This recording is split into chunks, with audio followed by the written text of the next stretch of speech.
Welcome to RV and Travel Adventures. My name is Jesus Manuel Mena Garza. I'm located in Fort Worth, Texas. Today we're going to be talking about the affordability of truck EVs. As you very well know, Elon Musk, back about several years ago, said he was going to produce a Cybertruck. And he had a very famous presentation in front of the public in which one of his associates broke the window of the Cybertruck and they rolled it out. And a lot of fanfare. And he essentially said he was going to build a under $40,000 Cybertruck. Very nice. People got very excited. They plopped down their deposits. They said, in Elon we trust, and we're going to get ourselves a Cybertruck for under $40,000. A couple years pass by, and finally the Cybertruck appears over there in Austin, Texas, just down the road for 5 hours. And too much fanfare, but sadly, the price changed just a tiny amount, just barely a little bit. Instead of, $39,000, the Founders Edition came out at $140,000, a price increase of $100,000.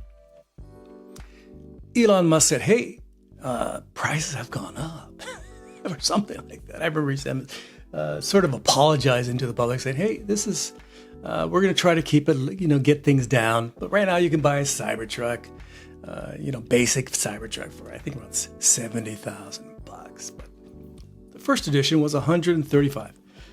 A bit of, misinformation by the folks at Tesla, saying they're going to put out a product under $40,000, but it ends up being closer to $140,000, and that's $100,000 disparity. Okay, so that's not unusual in the United States truck industry. You can buy a Rivian pretty close to around $100,000, a little bit over, a little bit under. You can also buy, a Ford F-150 Lightning EV, but that goes for, 50, 60, 70, 80, $100,000.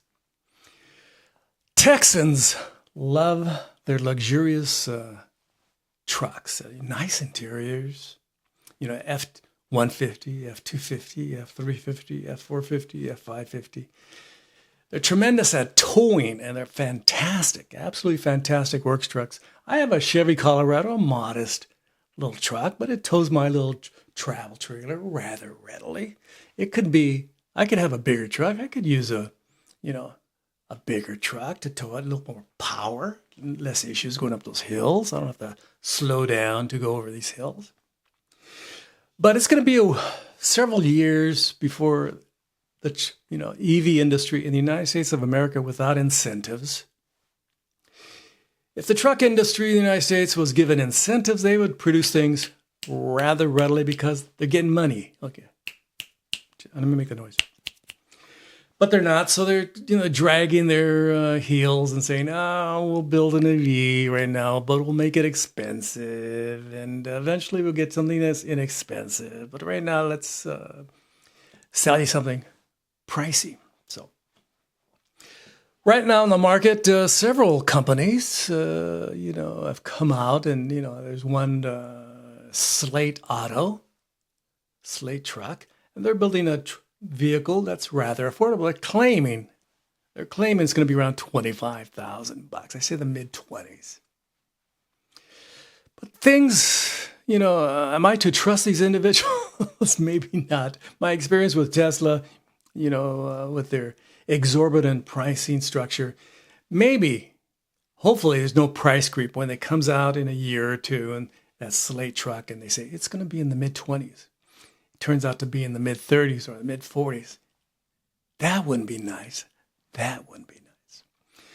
So what are the benefits of an EV truck over a regular truck? First of all, the prices are coming down. The price of batteries are very inexpensive, especially LFP batteries, lithium iron phosphate batteries.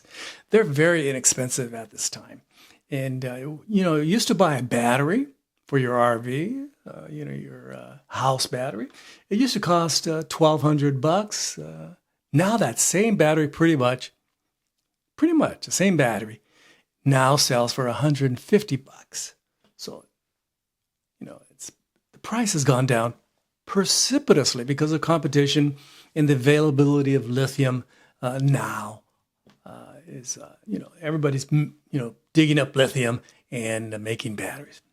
There's a lot of competition in China, in Europe, in South America, in the United States. People are making lithium batteries now.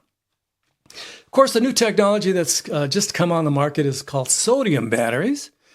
So what the benefit of sodium batteries is that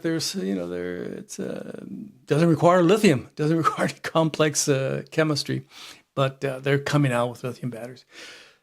The current life cycle, again, I'm going to use that word, current life cycle, things do change in the future. If you bought a vehicle, let's say, for example, you bought a Ford F-150 Lightning truck, an EV truck. The battery in that Lightning truck should last 1,000,000 miles. 1,000,000 miles. How many of you will keep your truck for 1,000,000 miles? Usually you get tired of the style. You go, 3, 4, 5, 6, 7 years. I'm tired of it. Am I going to stick with this vehicle for 20 years? Probably not. Probably not. So that battery will have what's called in the industry a second life. They will take that battery out, either grind it up and use the materials, or they will use it for another purpose, to power a home, to connect to solar system at your home, etc., in your barn or somewhere, okay? Certain industrial applications. So that's second life. So you may have gotten sick and tired of that vehicle, and after 150, 250 miles, 1,000 miles, you sold it, and they've taken out the battery, and they just crushed the rest of it. And now that battery has a second life. I've read some stories of individuals, they have these, Nissan Leaf batteries, and they put them in their RVs, small Nissan Leaf batteries, and they use those to power their vehicle. They're rather inexpensive, second life, okay? They will last for 5, 10 years because, the capacity of that battery is no longer 100, it's more like 60, 70%.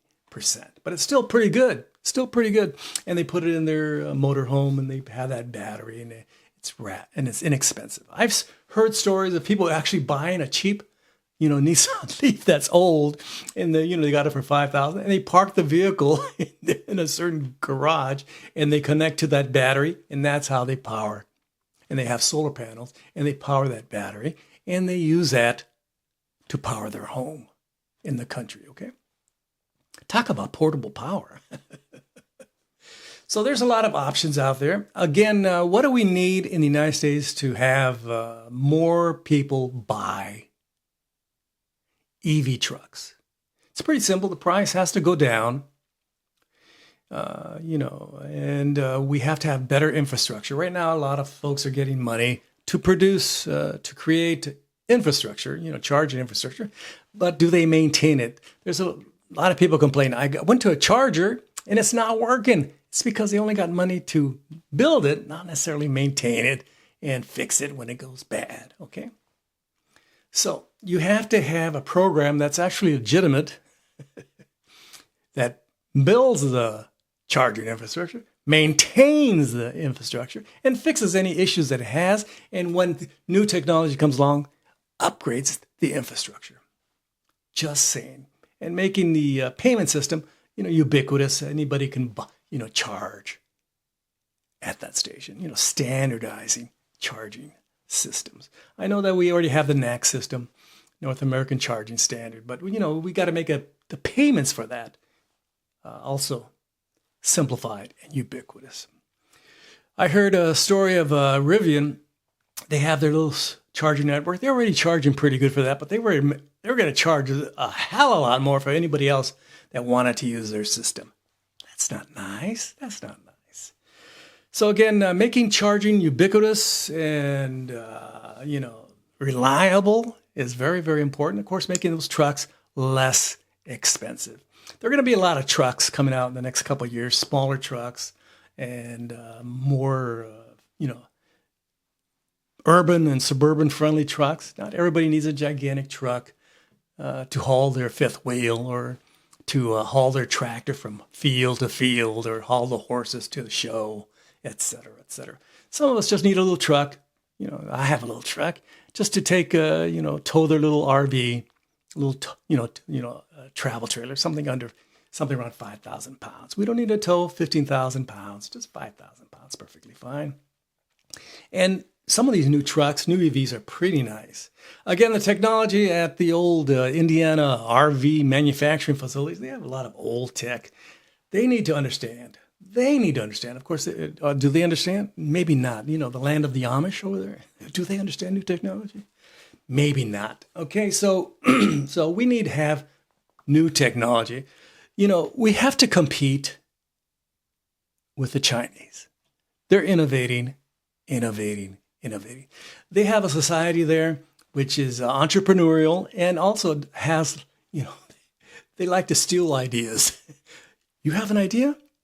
We'll take it from you and make it cheaper. We don't care about, paying you for that idea or giving you credit. We just want to steal it. Oh yeah, we can make that cheaper. And of course, we have to compete with that in China, in Vietnam, and other countries. I feel that the United States is, with the current, iteration of the presidency, they're very friendly with the gas and oil lobby, and of course the coal industry. Dig, baby, what's that? Dig, drill, baby, drill, dig, baby, dig, or whatever the hell they do down there. And those are old technologies. Well, we're dealing with old technology, which is a waste of time, by the way. We need a little bit of the old technology, but the future is electrical, solar, wind, geothermal, things like that are clean and good for the environment, as if they cared about the environment. So we have to, Americans, I'm talking about Americans, Europeans, people in the free world at this time. So we need to consider the implications of our usage of gas and diesel. These polluting vehicles that we, drive down the road. Hey, coming out of my tailpipe is destroying the atmosphere. I don't care. Hey, it's cheap. I got it for $25,000. Those EVs are too expensive. So we need to move on with newer technologies. We have to compete with the Europeans. We have to compete with the Koreans. We have to compete with the Japanese. We have to compete with other Asian countries. We have to compete with Europeans, etc., etc., etc. We have to, in the future, we're going to be competing with South America. South America is technologically evolving very quickly. Just saying. Thanks again for watching my video. I hope you enjoyed it. Hope you found it useful. If you found it useful, don't forget to like, subscribe, and share. These are my comments. These are my opinions after doing some research and doing a lot of reading and gathering information. Hope you found it valuable, useful, and hopefully a bit insightful. Don't forget to like, subscribe, and share. Again, muchísimas gracias. And leave your kind and friendly comments below in the comments section. Again, gracias a todos a ustedes. And ring the bell for future notifications if you want to be alerted of upcoming videos and such. From Fort Worth, Texas, in the description I'll have some more information about memberships, and of course you can always become a Patreon subscriber at patreon.com/JMM Garza. This is Jesus Manuel Mena Garza. I'm in Fort Worth, Texas. I'm a truck driver. I look forward to seeing some more affordable options in the near future. Gracias. Adios. Bye-bye.